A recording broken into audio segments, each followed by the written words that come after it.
Hello everyone, welcome to the world of stories. आ गया फिर से मैं आप लोगों के सामने एक और नया रियल हॉरर एक्सपीरियंस लेकर। हमारा आज का जो इंसिडेंट है वो बहुत फेमस है। इसे कई लोग विला केस हॉन्टिंग के नाम से भी जानते हैं, लेकिन इससे भी ज़्यादा वो फेमस है क्योंकि इसी रियल इंसिडेंट के ऊपर बेस्ड बन चुकी है एक हॉरर मूवी जिसका नाम आप सभी लोगों ने सुना होगा, दैट इज़ वेरोनिका। ऐसा कहा जाता है कि नेटफ्लिक्स पे जो मूवी रिलीज हुई थी, सिर्फ 100 में से 3 लोग ही इस मूवी को कंप्लीट कर पाए।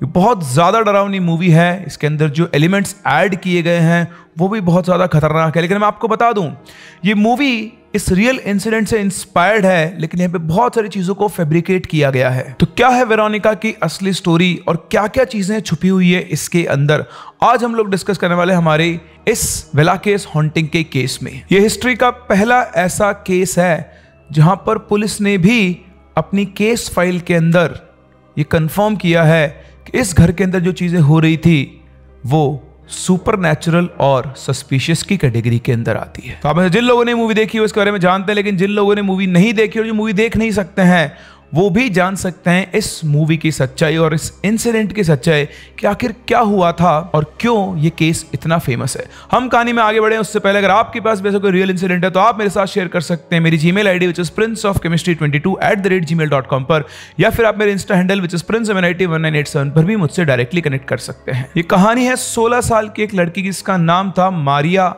एस्ताफेनिया गुतरेज लजारो, जिसे हम लोग एस्ताफेनिया के नाम से जानेंगे। एस्ताफेनिया और इनके बाकी 6 भाई बहन थे। इसकी मदर का नाम कंसेप्शन था और इसके फादर का नाम था मैक्सिमो। ये लोग मैड्रिड के ही नेबरहुड में पॉकेट नंबर 8 में एक अपार्टमेंट में रहा करते थे। शुरुआत हुई मार्च 1990 के एक दिन के साथ जिसमें एस्ताफेनिया के ग्रैंडफादर की डेथ हुई। इसके जो ग्रैंडफादर थे वो बहुत लंबे टाइम से डिमेंशिया के शिकार थे और वो ऐसे ही उल झुलुल बातें किया करते थे। जिस दिन उनकी डेथ होने वाली थी पूरी फैमिली वहां पर गैदर हुई थी। एस्ताफेनिया की मदर यानी कंसेप्शन और उसके फादर, मतलब बेसिकली एस्ताफेनिया के ग्रैंडफादर के जो बीच रिलेशंस थे वो बहुत ज़्यादा अच्छे नहीं थे और समहाउ जो एस्ताफेनिया के ग्रैंडफादर थे उन्होंने उसकी मदर और उसकी फैमिली के टूवर्ड्स एंटीपैथी, मतलब एक अलग तरह की घृणा जिसे आप कहते हो, है ना, जलना या बुरी भावना उनके लिए पाल रखी थी। तो जब वो डेथ बेड के ऊपर थे, एस्ताफेनिया उनके जस्ट सामने खड़ी थी।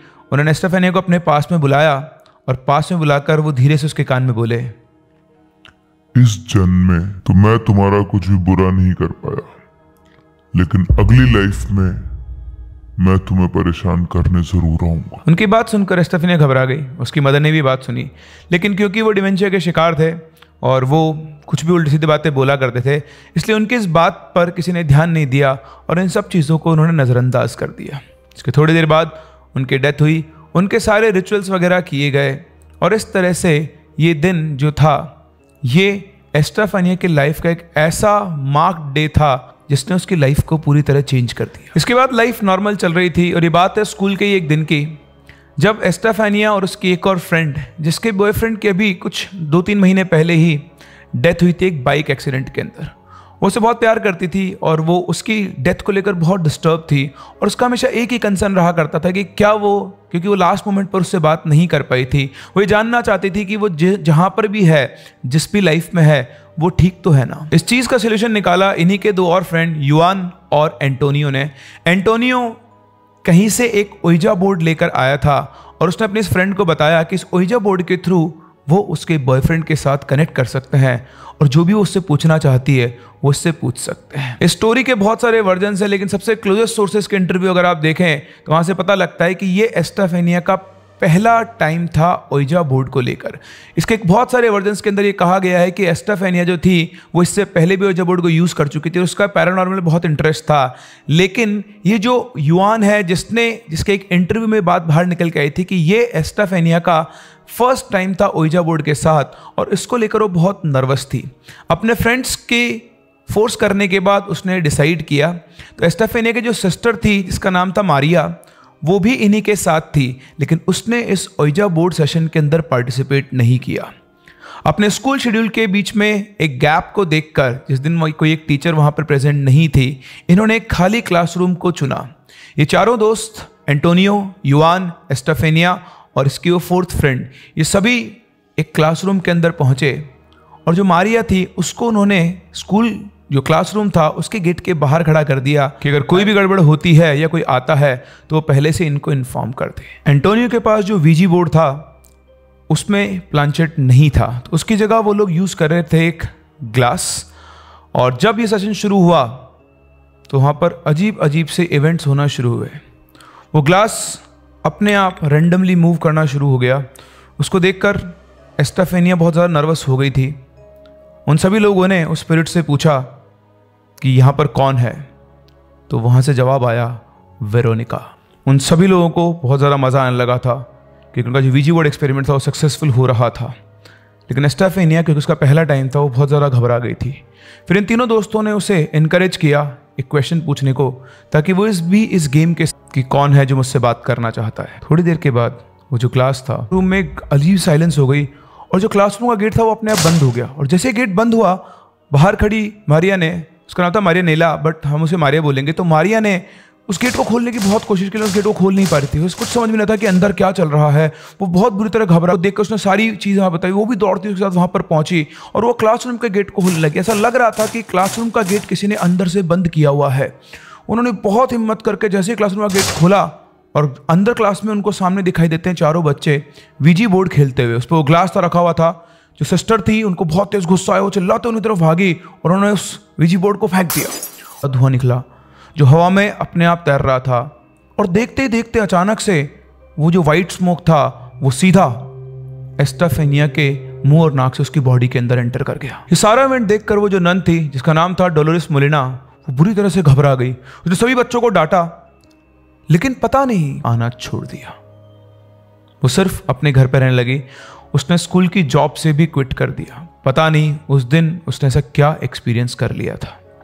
अगर हम एस्टाफेनिया की बात करें तो उसके साथ एज सच उसे कुछ फील नहीं हुआ, लेकिन धीरे धीरे उसके साथ कुछ पैरानॉर्मल चीज़ों की एक्टिव सोते सोते अजीब सी आवाज़ें बड़बड़ाना शुरू कर देती थी। कई बार वो बहुत ही अजब सा ग्रम्पी सा साउंड अपने मुंह से निकालती थी नींदों के अंदर। एस्टाफेनिया उसके बाद से ठीक से सो नहीं पाई।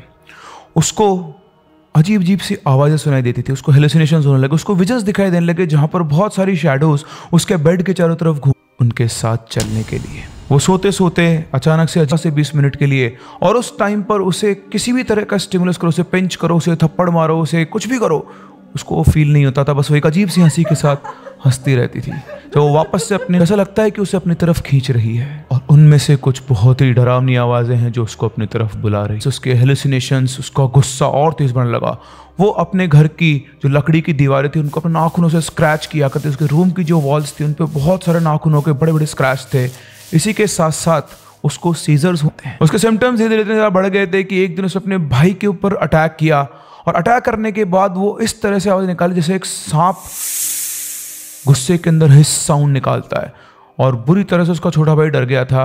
इसी के साथ साथ मारिया जो उसके साथ रूम शेयर करती थी, अचानक से उसकी आंख खुली। उसने देखा उसकी बहन जो है वो बेड के ऊपर से चीज़ें लगातार बढ़ रही थी, और ये सारी चीज़ें उसके साथ साथ में एक बाथरूम था जहाँ पर एस्टाफेनिया अपने कपड़ों को आयरन करने के लिए अंदर गई, और जैसे ही वो अंदर गई एकदम से बंद किया और वापस से अपनी बेटी को बाथरूम से बाहर लगी। तभी अचानक से बाथरूम का गेट बंद हो गया। गेट बंद होते ही दोनों माँ बेटी बहुत तेज से चलने लगे। उनकी चीख सुनकर इसके जो फादर थे मैक्सिमो, वो भागते बाथरूम की तरफ आए और अपनी पूरी जान लगा ली उन्होंने बाथरूम का गेट खोलने पर। वो बाथरूम का गेट नहीं खोल पा रहे थे। ऐसा लग रहा था कि कोई पीछे खड़ा हुआ है जिसने उस बाथरूम गेट को रुका हुआ है।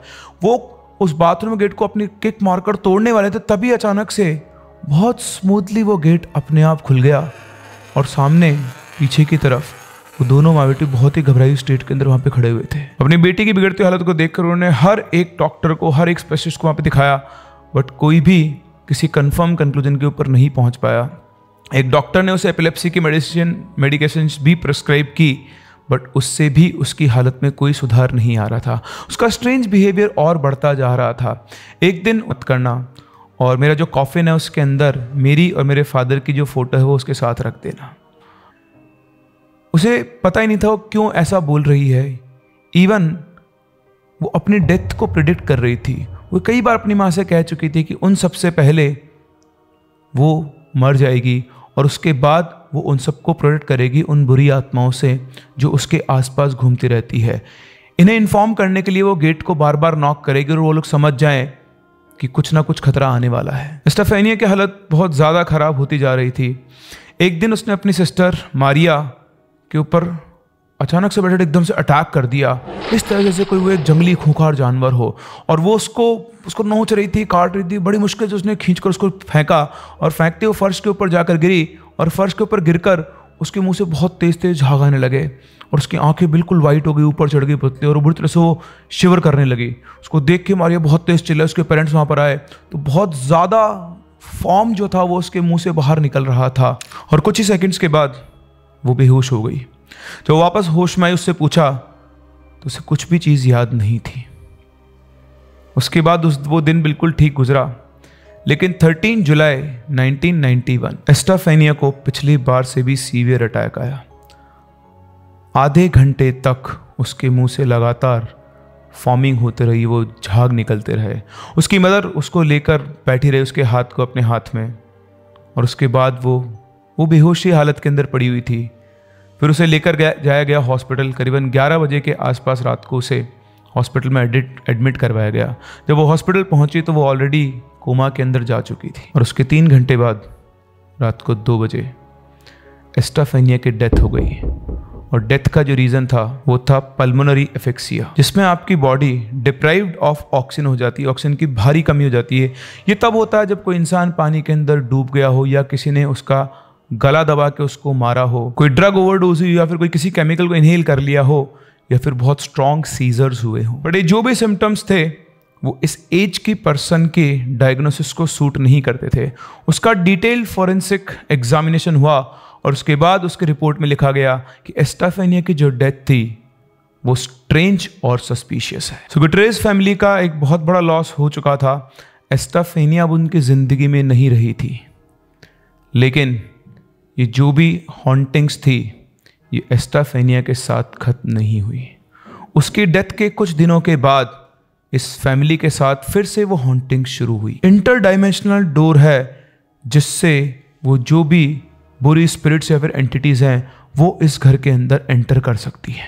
और जैसा कि टेस्टिफाई किया गया है, रात के टाइम वो बाथरूम का गेट अपने आप खुल गया।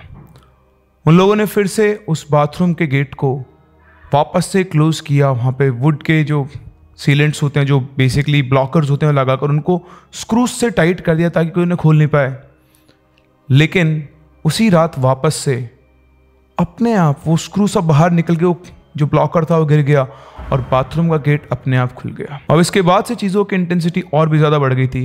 चलते चलते अचानक से घर के बच्चों को किसी का धक्का मारना, चीज़ों का उड़ते हुए इनके आसपास आना, डिसओरिएंट होना, घर में जो क्रूसिबल्स लगे हुए थे उनका सीधे से उल्टा हो जाना, ऐसी अजीब अजीब सी चीज़ें होने लगी।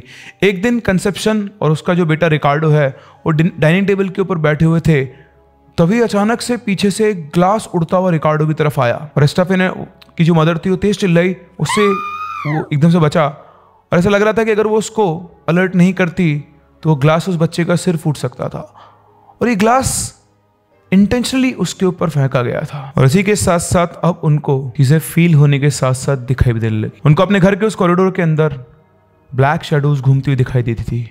उन्हें एक एल्डरली पर्सन की हंसने की आवाज़ सुनाई आती थी, और वो आवाज़ बहुत जानी पहचानी आवाज़ थी। वो आवाज़ कंसेप्शन के फादर की आवाज़ थी, और ये शैडोज उन्हें फिर वही बाथरूम के सामने जो कॉरिडोर था वहीं पे घूमती हुई दिखाई देती थी। इनके पास एक डॉग था, पोडल, और वो भी उसी हॉलवे के एंड की तरफ देखकर भौंकता रहता था। ये फैमिली इतनी ज़्यादा घबरा गई थी कि इन्होंने अपने रूम्स छोड़कर लिविंग रूम में मैट्रेस बिछाकर सभी के सभी एक साथ यहाँ पर सोया करते थे। इनका उस घर में रहना, रात काटना दिन ब दिन मुश्किल होता जा रहा था। ना सिर्फ इन लोगों को, बल्कि इनके घर पे जो लोग विजिट किया करते थे उन लोगों ने भी इनके अंदर प्रेजेंस फील की है। वो जो भी एंटिटी वहाँ पर थी वो अपने फिजिकल प्रेजेंस के निशान छोड़कर जाती थी। जब भी कोई शैडो किसी को दिखाई देती थी चलती हुई और वो स्पॉट पर जाते थे तो वो स्पॉट बिल्कुल आइस की तरह कोल्ड हुआ करता था। इवन कई पड़ोसियों ने जब उनके घर पे विजिट कर रहे थे तो उन्होंने भी उस घर के अंदर शैडोज को घूमते हुए देखा। कैसा पॉसिबल है कि घर के अंदर रहने वाले मेंबर्स के साथ साथ आसपास के लोगों को भी इस तरह के एक्सपीरियंसेस हो रहे हैं। उसके बाद एक और ऐसा इंसिडेंट हुआ जिसने कंसेप्शन यानी एस्टाफेनिया की मदर को हिला के रख दिया। वो एक दिन एस्टाफेनिया के रूम में कुछ काम करे तभी अचानक से उसके सामने एस्टाफेनिया की लगी हुई पिक्चर ज़मीन पे जाके गिरती है, वो उसको उठाने के लिए उसकी तरफ बढ़ती है कि अचानक से उस फोटो फ्रेम के अंदर अपने आप आग लग जाती है। और आग कुछ इस तरह से लगती है कि उस फ्रेम के चारों तरफ, वो वुडन फ्रेम था, वो लकड़ी नहीं जलती है, सिर्फ कांच के अंदर रखी हुई एस्टाफेनिया की पिक्चर जलती है। और इवन कांच के ऊपर कोई जली हुई चीज का निशान नहीं होता है। उसको देखकर वो से घबरा जाती है और जैसे वो आग बुझती है उसको उठाकर देखती है तो उस फ्रेम में से सिर्फ एस्टाफेनिया की आधी जली हुई फोटो बची थी। चीज़ों की इंटेंसिटी धीरे धीरे बढ़ती जा रही थी और 1992 की एक नाइट थी जो बहुत ज़्यादा इंटेंस थी, जिस दिन मारिया और उसकी सिस्टर ने, वो लोग रूम के अंदर थे और उन्हें अपने रूम में, बिल्कुल डिम लाइट थी, अपने रूम में एक शेडो फिगर क्रॉल करता हुआ दिखाई दिया और वो अपने रास्ते में आने वाली हर चीज़, खिलौने हो, बुक्स हो, उनको इधर उधर फेंके जा रहा था। उसको देखकर वो दोनों बुरी तरह घबराए, बहुत तेज चिल्लाए और फटाफट से लाइट ऑन की और देखा तो उनका कोई सामने फिगर वैनिश हो गया। उनकी मदर और फादर भागते हुए अंदर आए। उन्होंने पूछा क्या हुआ, तो उन्होंने उनको बताया। उन्होंने उस क्रिएचर को तो नहीं देखा, वो शैडो तो नहीं देखी, लेकिन उन्हें रूम के अंदर फैली हुई चीजें साफ साफ दिखाई दे रही थी। इस इवेंट के बाद मैक्सिमम ने अपनी पूरी फैमिली को गैदर किया और घर के फ्रंट हाउस के सामने जाके वो लोग खड़े हो गए और तभी अचानक से एक बॉल उड़ती हुई सीधा उसकी फैमिली की तरफ आई। मैक्सिमम ने अपनी फैमिली को हिम्मत देखा कि उस बॉल को पकड़ा और वापस से थ्रो कर दिया। वो बॉल दीवार से टकराती उससे पहले घूमकर वापस से उनकी तरफ आई। उसको देखकर वो बहुत तेज चिल्लाए और अचानक से उनके सामने आकर वो बॉल डेविएट होकर पीछे वाली वॉल से टकरा गई। पूरी फैमिली ने अपनी आंखों से ये इवेंट देखा और सब लोग बुरी तरह से घबरा चुके। फिर आया इस केस का सबसे इंपॉर्टेंट डे 19 नवंबर 1992, जब गुटरेस फैमिली यानी मैक्सिमो की जो फैमिली थी, उन्होंने पुलिस कंट्रोल रूम पे फ़ोन किया। इस रात ये सभी लोग साथ में बैठे हुए थे, तभी इनकी आंखों के सामने वो जो क्रूसिबल लगा हुआ था वो घूम के अपनी पोजीशन से जस्ट उल्टा हो गया और वहाँ पे एक लगे हुए पोस्टर के ऊपर 3 स्क्रैच मार्क्स उन लोगों को दिखाई दिए। वो लोग अब इस एक्टिविटी से बुरी तरह से, आप कह सकते हो कि एग्जॉस्ट हो चुके थे।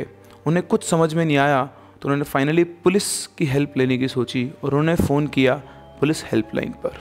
वहाँ पर उन्होंने बताया कि कैसे उनकी बेटी की डेथ के बाद उनके घर के अंदर पैरानॉर्मल एक्टिविटीज़ बिल्ड हो रही है और दिन ब दिन चीज़ें और ज़्यादा वर्स होती जा रही है और आज फिर से उनके सामने कुछ ऐसा हुआ है। वो चाहते हैं कि पुलिस यहाँ पर आए और इन लोगों की हेल्प करे। अब आप समझ सकते हैं कि अगर आप पुलिस कंट्रोल रूम में ऐसा फ़ोन करते हैं तो सामने वाला क्या एक्सपेक्ट करेगा। उन्होंने मैक्सिमो से कहा कि आप अपना फ़ोन अपनी वाइफ को दीजिए। उन्होंने फ़ोन उसको दिया और उसने भी सेम चीज़ उसको वापस से बताई। इस तरह से उन्होंने उनकी फैमिली के हर एक मेंबर से बात की और हर एक इंसान एक ही चीज़ रिपीट कर रहा था। इतने सारे लोग एक साथ अगर एक ही चीज़ बोल रहे हैं तो वो गलत तो नहीं हो सकती। उन्होंने फटाफट से उनके पास एक पुलिस टीम भेजी और इन्वेस्टिगेट करने को कहा। जो पुलिस टीम वहाँ पर पहुँची उसके अंदर 6 लोग थे। उनका जो मेन हेड था वो था इंस्पेक्टर नेग्री। उन्होंने वहाँ पहुँचकर उनसे बात की। उस टाइम पर उनके घर की लाइट ऑफ थी, मतलब लाइट गई हुई थी घर से। इंस्पेक्टर्स, मतलब वो जो फैमिली थी, वो इस सर्द रात में भी घर से बाहर खड़ी हुई थी और वो बहुत बुरी तरह से घबराए हुए थे। उनको देखकर इंस्पेक्टर ने सारी बात पूछी, उन्होंने सारी बात उनको बताई। तो उनकी बातें सुनकर में 4 पुलिसमैन घबरा गए, लेकिन सिर्फ 2 ही पुलिसमैन थे जिनमें इतनी हिम्मत थी। उन्होंने इस घर के अंदर एंटर किया। घर में इतनी रोशनी बाहर की स्ट्रीट लाइट से आती कि चीज़ें बहुत हल्की फुल्की दिखाई दे रही थी। आपको एक और चीज़ बता दूं कि जो भी फिनोमिना था ये जनरली डार्क के अंदर ही मैनिफेस्ट होता था। जैसे ही वो अंदर एंटर करने लगे, उन्होंने देखा कि लिविंग रूम के अंदर एक क्लोजेट पड़ी हुई थी जिसका गेट बार बार अपने आप खुल रहा था और बंद हो रहा था। उस टाइम पर ऐसी कोई बहुत तेज़ हवा या कुछ भी नहीं चली थी जिसकी वजह से वो रखे हुए क्लोजेट का गेट अपने आप खुलने और बंद लगे। धीरे धीरे उन्होंने घर के हर एक रूम को इन्वेस्टिगेट करना शुरू किया। वो एक रूम में गए जहाँ पर एक क्रूसिबल लगा हुआ था। उसी के साथ साथ वॉल पर एक पोस्टर लगा जिसके ऊपर क्लॉ मार्क्स थे। उन्होंने उसको इन्वेस्टिगेट किया। फिर वो बाकी रूम्स के अंदर गए। इतनी देर में घर की लाइट वापस से आई और जब लाइट आई तो उन्होंने चारों तरफ देखा। वो वापस से उस रूम में गए जिसमें थोड़ी देर पहले गए थे, जहाँ पर वो क्रूसिबल लगा हुआ था, क्रूसीफिक्स लगा हुआ था। और जैसे वो अंदर गए उन्होंने देखा कि वो क्रूसीफिक्स ज़मीन से नीचे गिरा हुआ था और अब उन्हें वो 3 क्लॉ मार्क्स बहुत ही साफ साफ दिखाई दे रहे थे। उन्हें अच्छे से याद था कि जब वो पिछली बार उस रूम में गए थे तो क्रूसीफिक्स जो था वो दीवार के ऊपर लगा हुआ था, लेकिन इस बार लाइट आने के बाद जब वापस उस रूम में गए तो क्रूसीफिक्स नीचे गिर चुका था। इंस्पेक्टर नेग्री ने अपनी रिपोर्ट में साफ साफ कहा हुआ है कि जब वो उस बाथरूम की तरफ गए, फैमिली ने उन्हें बाथरूम के बारे में कुछ भी नहीं बताया था। इन्वेस्टिगेट करते करते वो उस बाथरूम में गए तो उन्हें एक अजब ही कोल्ड और डिस्कम्फर्ट वहाँ पर फील हो रहा था। वो ये सेंस कर पा रहा था कि इस बाथरूम के अंदर कुछ ना कुछ गड़बड़ है।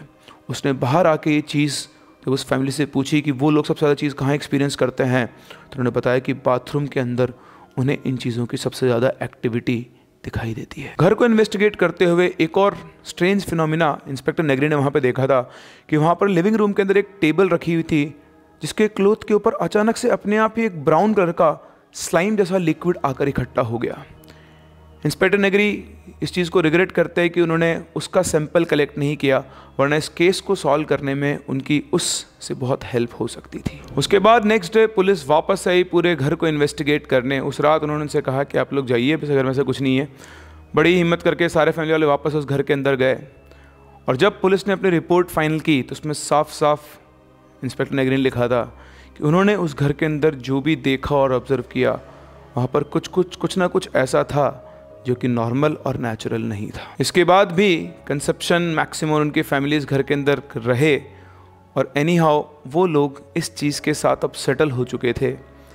उनकी लाइफ के अंदर इसका बहुत नेगेटिव इम्पैक्ट चल रहा था, बट धीरे धीरे वो इसके साथ सेटल हुए और करीबन 1 साल तक फर्दर वो इस घर के अंदर रहे और उसके बाद उन्होंने इस घर को छोड़ दिया। वो लोग ये मान चुके थे कि वो इस घर को छोड़कर भी कहीं और जाएंगे, तब भी वो जो एंटिटी है वो इनके साथ साथ ही रहेगी, वो इनके पीछे पीछे वहाँ भी पहुँच जाएगी। लेकिन ऐसा नहीं हुआ। और एक और बड़ी स्ट्रेंज बात, इनके बाद जो लोग उस घर में रहने आए उन्होंने कभी भी ऐसा कोई भी पैरानॉर्मल बिहेवियर ऑब्जर्व नहीं किया।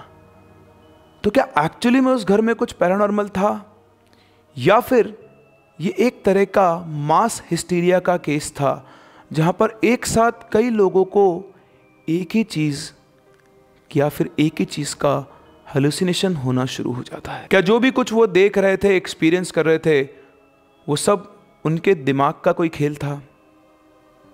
कुछ भी हो सकता है। आप लोगों को क्या लगता है? खैर मेरे पास स्टोरी का कंक्लूजन भी है जो मैं आपको बताने वाला हूँ, बट फिर भी आप कमेंट सेक्शन में ज़रूर बताएं कि अगर आप वेरोनिका की स्टोरी के बारे में जानते हैं, आपने उसके बारे में सुना है, या आज स्टोरी को सुनने के बाद आपका क्या कंक्लूजन है? क्या वाकई में ऐसा कुछ हुआ था या फिर ये सिर्फ एक तरह का मास हिस्टीरिया था जहाँ पर एक साथ बहुत सारे लोगों को एक ही तरह की चीज़ दिखाई देती है? अगर मैं आपको अपना कंक्लूजन बताऊं, इसकी और रिपोर्ट्स और डिटेल्स पढ़ने के बाद, रिसर्च करने के बाद, मुझे इस पूरी स्टोरी के अंदर जो मेन कल्प्रिट नज़र आता है वो है एस्टाफेनिया की मदर। जी हाँ, कंसेप्शन ने ही सबसे ज़्यादा सुपरनैचुरल फिनोमिना ऑब्जर्व किए थे। कंसेप्शन की हिस्ट्री थी एपिलेप्सी की, और शायद कंसेप्शन अगर आप साइकोलॉजिकल टर्म्स में देखें तो एक अटेंशन सीकर थी। उसी ने अपनी फैमिली के माइंड में ये फीड किया कि इस घर के अंदर कुछ ना कुछ सुपरनैचुरल चल रहा है।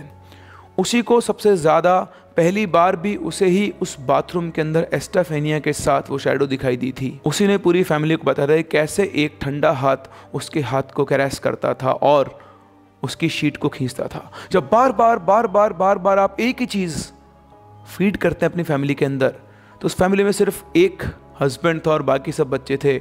हस्बैंड अपनी वाइफ पे बहुत ज़्यादा बिलीव करता था और बच्चे तो जैसा माँ बाप कहेंगे वैसा ही सोचना और देखना शुरू कर देते हैं। तो क्या वाकई में ऐसा था? क्या कंसेप्शन ही ड्राइविंग फैक्टर था इस स्ट्रेंज फिनोमिना का? क्या कंसेप्शन ही चीज़ों को हेलुसिनेट करती थी? अगर ऐसा है तो फिर बाथरूम का गेट अपने आप कैसे खुलता था? वो उड़ती हुई बॉल उनके सामने कैसे आई? किस तरह से वो जो क्रूसीफिक्स था वो इन्वर्ट हो जाता था और कैसे उनको अपनी वॉल के पोस्टर के ऊपर वो स्क्रैचेस के निशान दिखाई देते? और सबसे बड़ी बात, अगर ये सब था तो एस्टाफेनिया की सस्पिशियस डेथ कैसे हुई?